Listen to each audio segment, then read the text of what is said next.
Welcome to the Plant Trainers Podcast, where we're helping people improve their quality of life through nutrition and fitness. And now, your hosts, nutrition and wellness coaches, international speakers, Adam and Shoshana Chaim. Hey, I'm Adam Chaim. And I'm Shoshana Chaim, and we are Propelled by Plants. Today we bring to you episode 328, Healing Allergies and Asthma with Margot Freitag. In today's episode of the Plant Trainers Podcast, we talked to Margot Freitag about how a plant-based diet not only healed her asthma, but also helped her with her seasonal allergies. More importantly, she was able to heal her son's asthmatic issues too, which was a huge relief for any mother. So if you want to hear about ways to do that for your family, kick the cheese habits, and how to adopt a brand new mindset, then this episode is for you. Margot's certified in plant-based nutrition, and she's also a coach and consultant. Dietary and lifestyle choices are the largest contributing factors to our current health crisis, and she, as well as us, are on a mission to help people set the stage for a life of vitality and vibrancy. It's such a great episode to share with anyone who you know who has asthma or breathing issues that have come up recently, or even if they've had it their whole entire lives. According to the GBD, the Global Burden of Disease Study, there's an estimated 339 million people worldwide that are affected by asthma. Wow. Let's help shrink those numbers together. Share this episode and stay tuned because lots of great information to come. The Vegan Podcast Academy is well on its way. It is so exciting. We have people in this group who are vegan activists. We have people who are trying to bring more joy into the world, people who are trying to bring the science of plant-based nutrition to a level that everybody can understand, and even people who are trying to bring other vegans together to make the community stronger and really grow the movement. We're so proud of how everybody's podcast is coming along, and we want you to join us for the November run. November 11th marks the date of when we are starting the next VPA. You could check it out at veganpodcastacademy.com. Whether you want to get your message heard, whether you have a business that you're trying to promote, or whether you're just trying to bring more good into the world, come join us for the Vegan Podcast Academy. Get your podcast up and running and make this world a better place. And now for a moment of gratitude. I'm grateful because Adam acquired some Elton John tickets for us to go to just a little while ago while he was playing here in Toronto. And although I don't have any really huge ties to music, Elton John has always been a very big part of my life. Used to listen to him every night in high school before I went to bed. And I'm just so grateful to have been able to share that experience with Adam and see him live. It was incredible. Yeah, it was a great show. It was a lot of fun. I'm grateful for the entire month and the fresh air and being able to get outside and continue to run and breathe in that beautiful fresh air every single day that I had that opportunity to do that. Margot Freitag, thank you so much for joining us on the Plant Trainers Podcast today. Thank you so much for having me. We'd love to know if you have a moment of gratitude to share. Yes, this is hard because there are many things I'm grateful for. So this morning I was out walking on my property, and the very first thing that I was grateful for were the colors, the autumn colors. But I also have to say I'm very grateful for my family, and I'm also grateful for my journey. The reason that I do what I do today is because of all of the struggles that I went through in the past, and I'm actually now grateful for all of it. That's the perfect trifecta. Something that catches your eye, our families, and just everybody's on a journey, and whether we're on the upside of our journey or the downside of our journey, it's going to get us to the right place. So if we could just be grateful every day for that, then we know that we're headed in the right direction. Yeah. Very much. Yes. I love that you just started off with saying you're grateful for your journey, because now all of our listeners want to know what that's all about. So how did you get into what you're doing now? Find the plant-based lifestyle. Everybody wants to know. Yeah. So my journey started way back when I was about 4, when I had my first asthma attack. And my parents rushed me to the emergency room, and they gave me a shot of norepinephrine. All of the doctors in the Montreal General at the time were smoking in the doctors' quarters. It was a whole different era. There were no Ventolin inhalers back then. And so I grew up with asthma. and allergies. And, I was told that this was just the way it was. And some doctors said I might get better, but I didn't. I just got worse. And by the time I was in high school, I was going through a Ventolin inhaler every 2 weeks, sometimes more than that. And, of course, the steroids, inhaled steroids, prednisone, you name it, I was on it. So I was addicted to Otrivin, which is a nasal spray. I was getting allergy shots as a kid, and I was sick. I was just a sick kid and then sick teenager, and being sick was a part of who I was, really. And when I was studying to become a massage therapist out west in my 20s, I was so blessed to stumble upon my nutrition program, the nutrition part of the course, which was taught by Brenda Davis. And so Brenda was the first person who really showed me, and my classmates obviously, what a plant-based diet could do. And it was the first time I heard somebody talk about food in a different way. It wasn't like the Canada Food Guide or the USDA guidelines. It was like some things that you eat heal you, and some things that you eat make you sick. So that's where it all started. So we love that story, especially because Brenda's part of it. I'm just looking up now what episode Brenda was on the Plant Trainers podcast. She is a wealth of information, and good on your program for actually including plant-based nutrition into it, because that's not something that you hear about all too often. But we did get the privilege of interviewing her for episode 210 of the Plant Trainers podcast. And she's a wealth of information for sure. Amazing. And I got to have her for a full semester. And the story goes that we did have a different nutrition teacher who couldn't make it, somehow canceled at the last minute. And through a friend of a friend, Brenda was the alternate. So I don't know if they were intentionally choosing somebody that was plant-based, but they got her. And it was, a defining moment in my life for sure. So how long did it take you to adopt a fully plant-based lifestyle?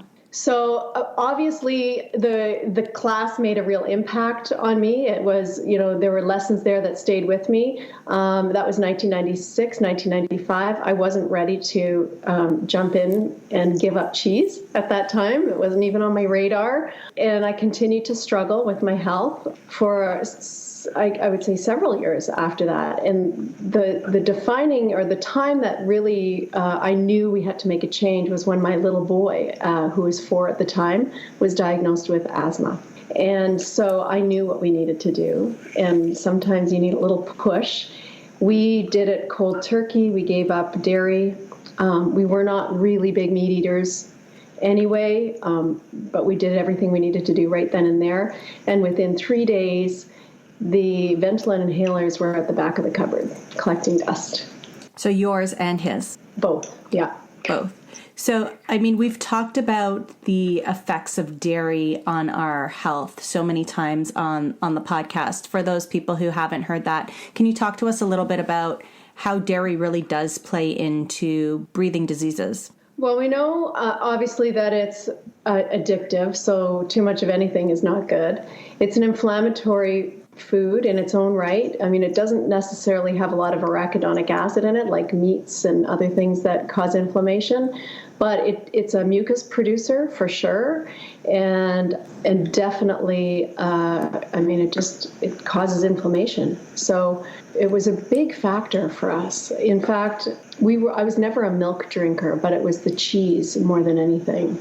Now, what's really interesting is my son is a hockey player, and he's 17 now, and he will go out for pizzas with his hockey teams.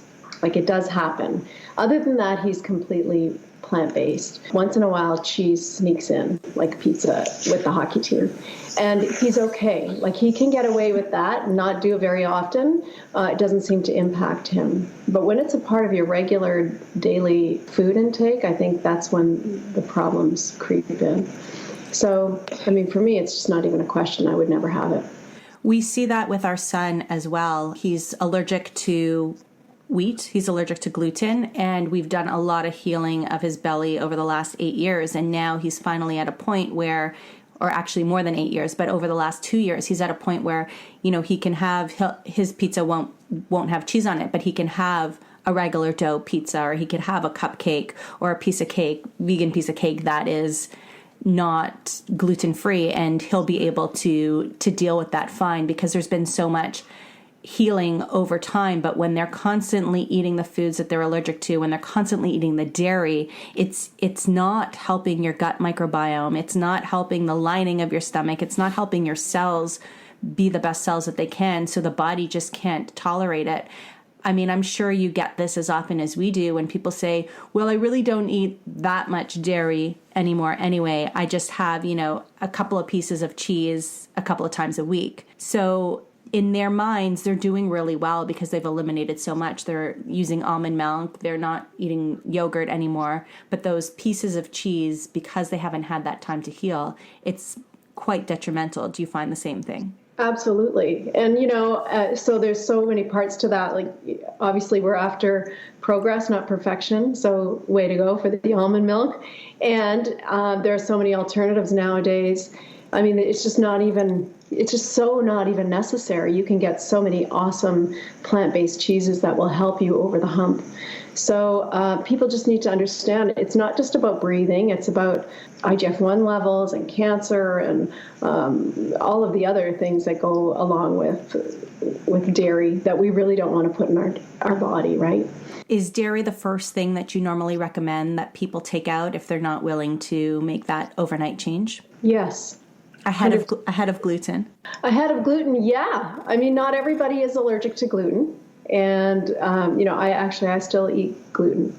So I think dairy's the number one thing. If you can get dairy out of your life, I think that's really important. I mean, the saturated fat, the cholesterol, bovine leukemia virus, the Johne's disease, paratuberculosum, the paratuberculosum virus that causes, or bacteria that causes Crohn's in cows, that's in there. I mean, there's just so many things that we should be avoiding in dairy products. And I think it's got to be first. I think people don't also recognize that the cows are producing the milk with specific hormones for their baby cows to grow and to be healthy, the same way we produce our breast milk for our babies to grow and be healthy. And there's not this recognition that there are hormones in those in those products that we are then consuming and are becoming part of our body and changing the way that our body is working.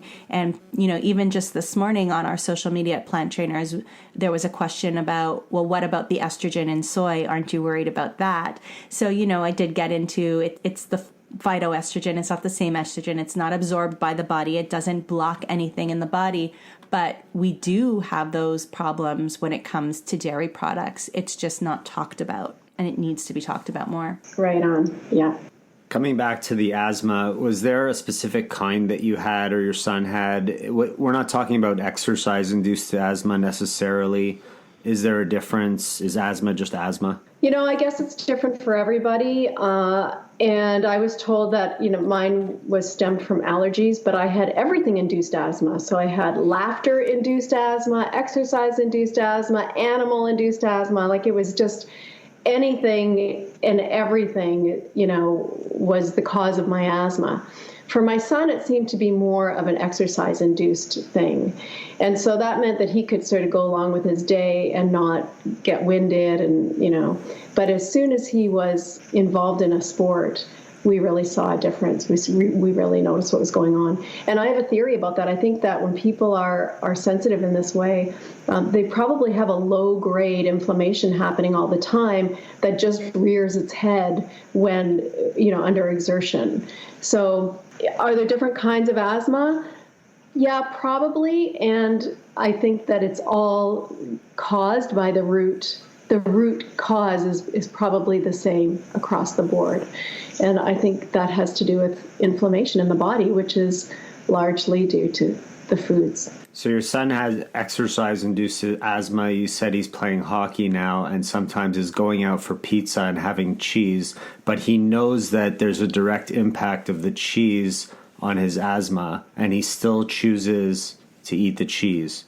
Can you wrap my mind around that thought process, and have you had that conversation with him before? You're talking to the black and the gray person gets it. The black and white person doesn't. So let me begin by saying he's 17 and strong-willed.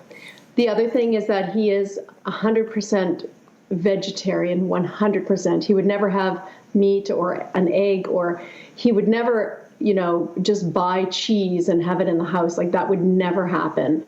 We're talking about the odd occasion during the winter months when he goes out with his hockey team or his buddies and they have that. Right. And to add to that, so if he knows he's got a practice or a game, if he knows he's going to be in tryouts, he is so vigilant about, I know that what I eat tonight is going to impact my performance tomorrow. And so, for example, he has his first game of the season tonight. He's a junior player now, and he's careful. So, lunch was noodles and vegetables today.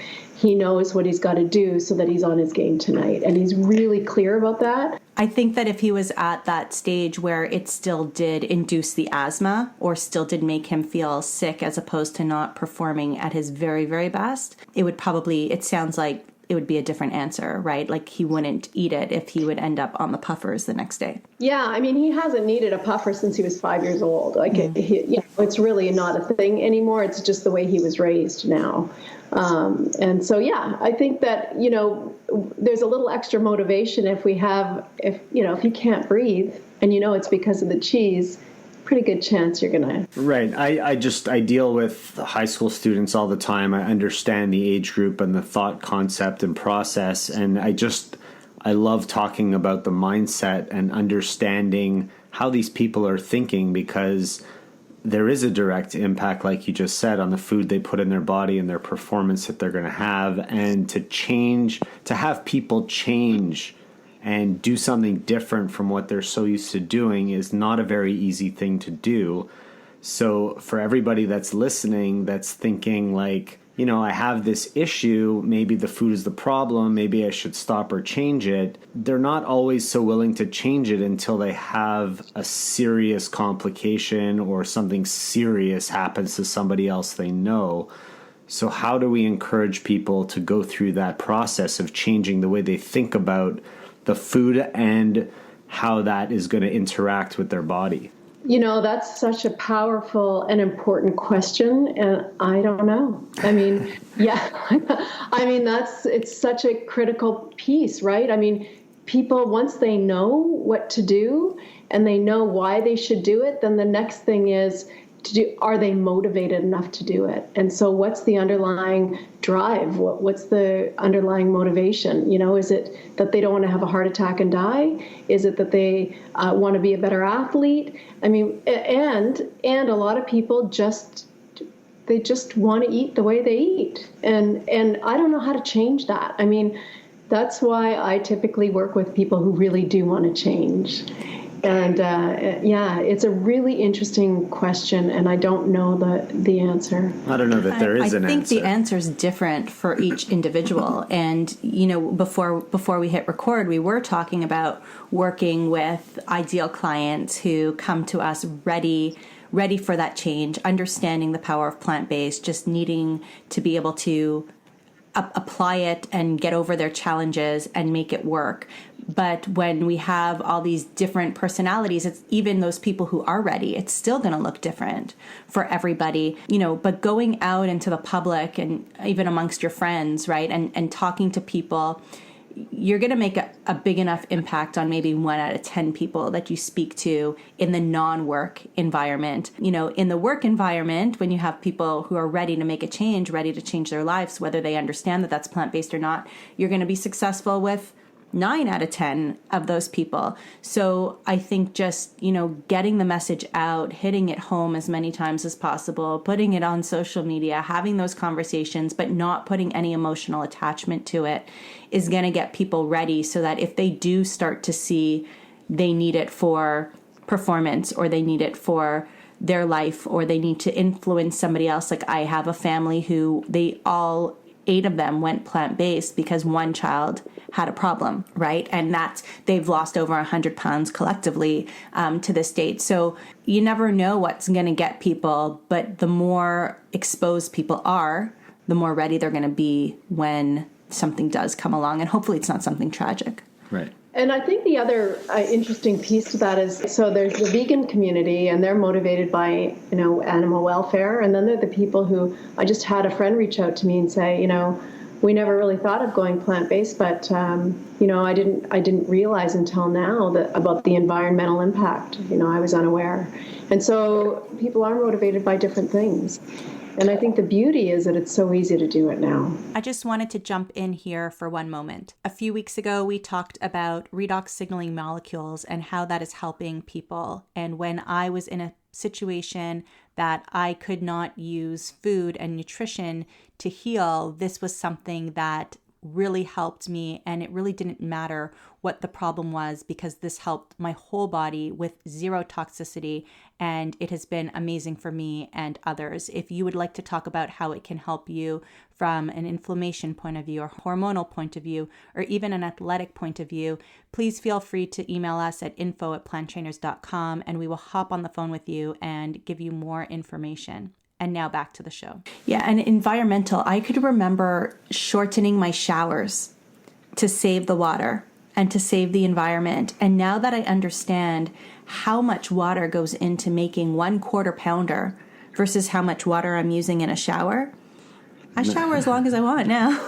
Yeah. You know what I mean? I don't have to cut back in those ways because I know that, not that I abuse it. I realize my contribution to the environment, and I think with recycling becoming what it is now compared to what it was when we were kids, which was basically non-existent, everything's kind of coming along. But those health factors of making people feel better, not having to put steroids into their body, not having an asthma attack. Why don't we take a little bit of a step backwards? And just for people, I'm pretty sure that everybody knows what asthma is or what it feels like or sounds like. But just in case people don't have that experience, let's just go back and give them a little bit of a rundown of what's happening there. So as far as what it's like to have an asthma attack or... Yeah, or how to recognize that you do have asthma or that you do need to do something about it, whether it's change your diet or seek help or what have you. Yeah, so asthma is really on the rise. In fact, when I speak to classes or schools, I always ask elementary schools, about asthma rates. And it's amazing how many kids put up their hand nowadays compared to when I was the only kid with asthma years ago. And it can be masked in a lot of ways. Sometimes people just have a chronic cough and they don't know why, or people have trouble exhaling instead of inhaling, or there's a problem at night, or there's wheezing and you think it's hay fever or the season. There can be a lot of things, and even things like exercise-induced asthma. People can think that it's something else, that they're out of breath or it's something to do with their heart. It's a good idea to find out if you think you might have asthma, obviously, and it's a good idea to get a real diagnosis. And along with that diagnosis, you'll be prescribed drugs. You just will. There's nothing wrong with having something just in case, right? But the truth is that in all of the years, I'm talking my entire life of seeing doctors and respirologists and respiratory therapists, not a single person ever asked me what I was eating. And so I think what's really critical is that people start to understand that all facets of our physiology are affected by what we eat. Nobody has ever put together in the medical community, at least Western medicine that I ever spoke to, nobody ever put together, the fact that my lung health was impacted by the foods that I was eating. And so I think that's really important. If people don't even have a diagnosis, change your diet and see what happens. And yeah, I think you're right in terms of those medications can be important, especially when it's life or death, right? If you can't breathe, you can't get oxygen to your body, your heart won't pump, your brain won't get oxygen. So it might be vital to take those medications at first, as detrimental to the body as they may be in the long run, but they keep you alive. But when you do change your diet, and like you said, you and your son not needing those puffers anymore, if you're as in tune with your body as you should be, you'll know when you need them and when you don't. You mentioned hay fever and allergies, and a lot of asthma is induced by hay fever and allergies. So I'm wondering, probably already guessing the answer, did you have hay fever and seasonal allergies earlier on in your life? Yes, and that's the beautiful thing of all this. So, I mean, I was allergic to the pollen, and I was allergic to, and, you know, when people come talk to me, like my friends and people I know talk to me about, you know, they're struggling with hay fever, or, you know, there's pollen in the air, and so they're taking stuff, they're on puffers. The truth is if you don't have inflammation in your body, you don't react to any of that. So I was allergic to all of those things, and cats and mites and dust and my horses and rabbits, and, you know, the whole list goes on and on. So when I changed my diet, my allergies disappeared.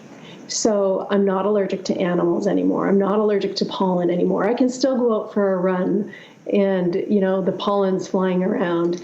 It just doesn't affect me. It's just profound. About 10 years ago, we were saying that we should have bought shares in the Claritin company because we would go through so many tablets every season, and now it's totally a non-issue. So do you find that those results are typical? Like the people you work with that have all these allergies, do you find that once they embrace more of a plant-based lifestyle, all their allergies just disappear and they become totally clear? Is that normal? So, you know, my clients don't always come to me because they have asthma and allergies, right? So that's the first thing. But often people who are struggling with other things have allergies and asthma.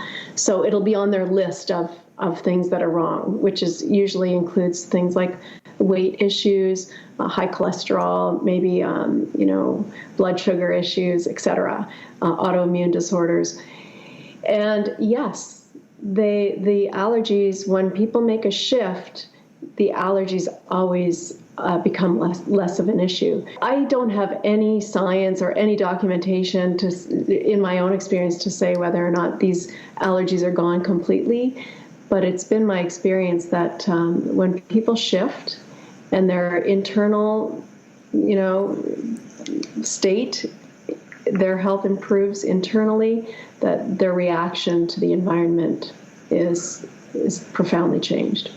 I agree. I had hay fever all my life. I had exercise-induced asthma. I played sports all the time. And as I continue to eat plant-based over the last 8 years, I find that it has been getting better and better. I still have some allergies. The cat, but it's like right up in there in his face every day. But the cat lives in the house, and if I'm not hanging around the cat, I don't really feel it, where I used to feel it a lot more. It's really if I just snuggle up kind of thing that I start to get itchy-eyed and stuff. But the asthma has been gone for a long time, and the hay fever, I just don't feel it. I think if we said hay fever to our children, they wouldn't know what that meant. They wouldn't know what it is. Yeah, they've like not been exposed to that kind of vocabulary even. That's awesome. So Adam, did you used to go for your runs with your Ventolin? I had it with me at gym class. I had it with me when I played hockey on the bench, and sometimes I would take a puff like between shifts kind of thing once in a while. But it's been years since like that's really changed a lot. So I don't use it at all. I don't even have one anymore. Yeah, and I had asthma diagnosed in grade 9. I got the whooping cough, and so asthma kind of stuck with me there. And I would get, actually, now that we're talking, I would actually get bouts of whoops like throughout the cold season. So I would cough because I had a cold, but I would get stuck in that whooping, not to the degree where I ever need to go like get medication for it again. I was just like, this is just part of my life. I had it once and it will always come back. And now that I think about it, I cannot remember the last time I've whooped in the last like 6 or 7 years for sure. Yeah, since becoming plant-based. So it's so interesting how, you know, you said like it's on people's lists, but it's not their main purpose. And then we heal in such amazing ways and sometimes don't even notice it until it's poof right there in your face again to pick up on, right? Yeah, super interesting. And, that just reminded me, I used to get pneumonia every winter. Every winter I had pneumonia, I did antibiotics, the whole thing. And I haven't had pneumonia in years and years. And I just remember all of my runs, carrying my Ventolin with me, and it was always a thing. It just always was with me, just in case. So yeah, I mean, you definitely, if you have it, you definitely need it, right? Yeah, that's for sure. And Okay, we do talk wait. about pharmaceuticals a lot on this show, and how we don't always support it, but when it's a life and death situation, or when you're not making any lifestyle changes, it needs to be there sometimes, for sure. So how did you know that after just a few days you no longer needed your Ventolins and you could put them on the shelf and stop using the medication that was prescribed to you? So I used my Ventolin as I needed it. So it wasn't like I woke up in the morning and did 2 puffs 4 times a day or anything. I think that's what it actually said on the bottle or on the little canister. I used it when I needed it. And to be clear, I didn't throw them away, for a long time. I thought, they should be there and we should keep them just in case. And I think what happened was I just sort of didn't need it. I just didn't need it. Yeah, I just want to make sure that the people listening are not going to say, oh, so I could start eating broccoli and I could stop taking my inhaler. Like, it's not that straightforward and not that simple, and everybody's going to be different. Put a broccoli in your fanny pack instead of your puffer. Yeah. It's about the same shape. Yeah, no, I think it's really important that people, I mean, what do I say? Like, make sure you do this under doctor's supervision or whatever, but listen to your body. And it doesn't mean that you should just throw it out or get rid of it. I mean, if you need it, you need it. I mean, it did save my life on many, many occasions. And so, yeah, I mean, that's really important. The other thing that I think is important is that there were other things that I started to notice once I cleared my body out and I was eating plant-based. I noticed other things that could actually trigger, not like a full-blown asthma attack, but I just noticed, like, oh, okay, I know that there must be something in that processed food, for example. So things like, sulfites, artificial color, artificial flavor, MSG, and things like that, I noticed could be a trigger as well. So it's got to be a pretty clean diet. I think as we become more plant-based and whole food plant-based, especially less processed foods, we start to notice those small changes in our bodies, and how there are certain restaurants that you could eat in and feel fine in the morning, and other restaurants you wake up and your face is twice the size. Or even, we go out for dinner or to friend's house for dinner, and I'm constantly being offered wine, and I just say, I don't drink wine, and we're not big drinkers anyway. Adam's not a drinker at all, and I'm not a big drinker, but I guess it's the sulfites or in wine, or maybe even the coloring or what have you. It just makes me feel sick, right? Yes. It makes me feel sick, and it's actually something I was able to tolerate before when I was less healthy, I guess because it was being masked by just not feeling well in general and all these other things. But now I just know my body, and it just doesn't make me feel well, and it's usually a no thank you. And even if they say, but it's vegan wine, I made sure that it was vegan wine, I'm like, that's great, thank you, but no.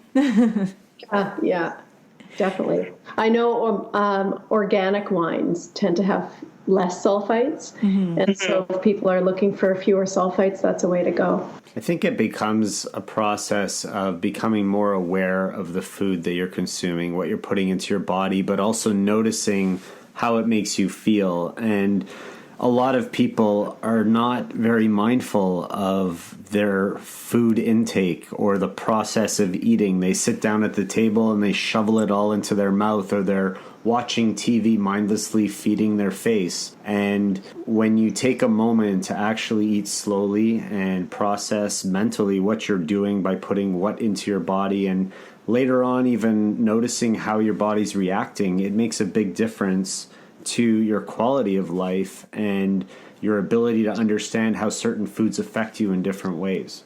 Yes, absolutely. And I would say that I was that person. I didn't really realize how sick I was. And when that cloud lifted, it was like a miracle. It was like, what? I can think clearly. That gray cloud isn't hovering over me. My body feels lighter.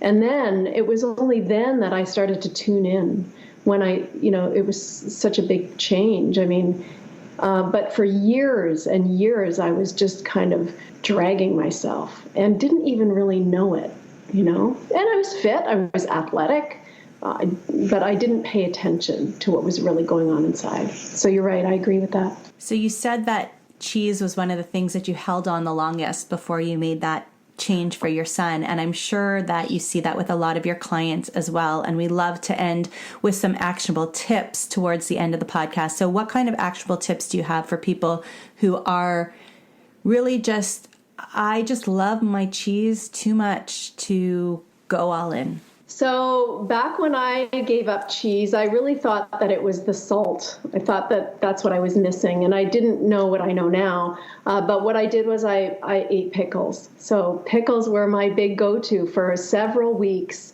whenever I had cheese cravings. And then the cheese cravings just went away. But, nowadays there are other things that you can do. Like there's that whole, and I'm sure you guys know and do this, walnuts ground up with nutritional yeast. And then, of course, there's all sorts of tofu fetas and almond cheeses and other nut cheeses. And then processed cheeses that you can buy that are vegan.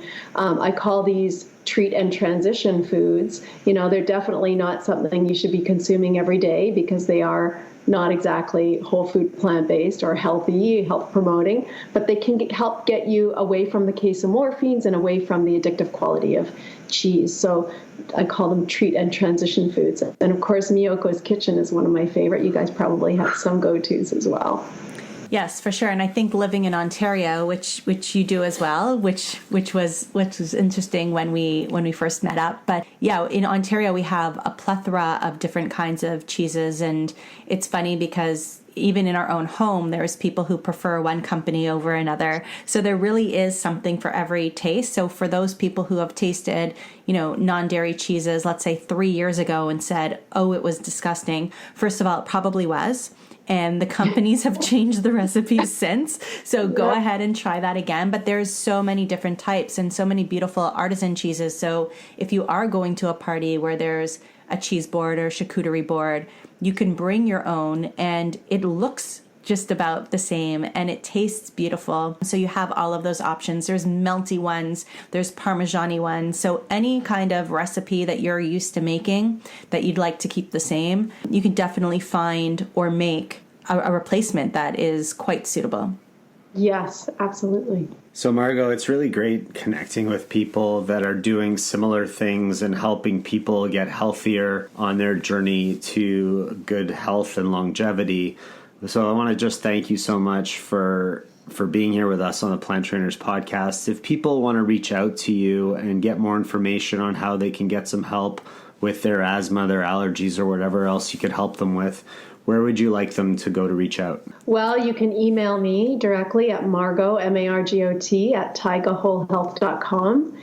And my website is taigawholehealth.com. Taiga is T-A-I-G-A.